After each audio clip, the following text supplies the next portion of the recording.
না ফেরার দেশে পাড়ি জমিয়েছেন কিংবদন্তি লালন সঙ্গীত শিল্পী ফরিদা পারভীন।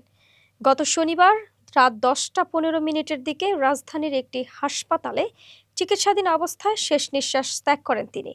এর আগে শারীরিক অবস্থার অবনতি হলে লাইফ সাপোর্টে নেওয়া হয়েছিল লালন সম্রাজ্ঞী খ্যাত এই সঙ্গীত শিল্পীকে। সেই সঙ্গে তাকে 72 ঘণ্টা নিবিড় পর্যবেক্ষণে রাখা হয়েছিল।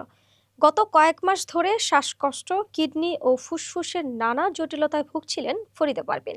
চলতি বছরের জুলাইয়েও গুরুতর শ্বাসকষ্টের কারণে আইসিইউতে ভর্তি হতে হয়েছিল তাকে।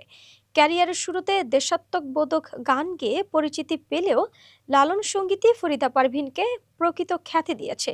তার কণ্ঠে অচিন পাখি, মিলন হবে কতদিনের সহ অসংখ্য লালন গীতি আজও বাঙালির হৃদয়ে অমলিন। সঙ্গীতে অসামান্য অবদানের জন্য 1978 সালে 21শে পদক পান ফরিদা পারভীন। এছাড়া 2008 সালে জাপান সরকারের পক্ষ থেকে ফুকুওয়াকা এশিয়ান কালচারাল পুরস্কারও লাভ করেন তিনি। ফরিদা পারভীনের মৃত্যুতে গভীর শোক প্রকাশ করেছেন সংস্কৃতি বিষয়ক উপদেষ্টা মোস্তফা সরোয়ার ফারুকী। শনিবার এক শোক বার্তায় উপদেষ্টা বলেন, তার প্রয়াণে দেশের সঙ্গীতাঙ্গন এক অপূরণীয় ক্ষতির সম্মুখীন হলো। শোকবার্তায় উপদেষ্টা বলেন, লালন সঙ্গীত সহ বাংলার গান তিনি সযত্নে ধারণ ও প্রচার করেছেন। তার কণ্ঠে লালনের গান শুধু সুরেলা আবেগেই ভাসায়নি, আমাদের সংস্কৃতির অন্তর্লীন দর্শন ও জীবনবোধকেও নতুন মাত্রায় তুলে ধরেছিল।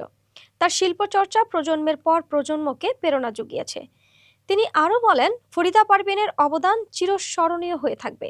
আমরা তাকে গভীর শ্রদ্ধার সঙ্গে স্মরণ করি। মৃত্যুকালে তার বয়স হয়েছিল 71 বছর।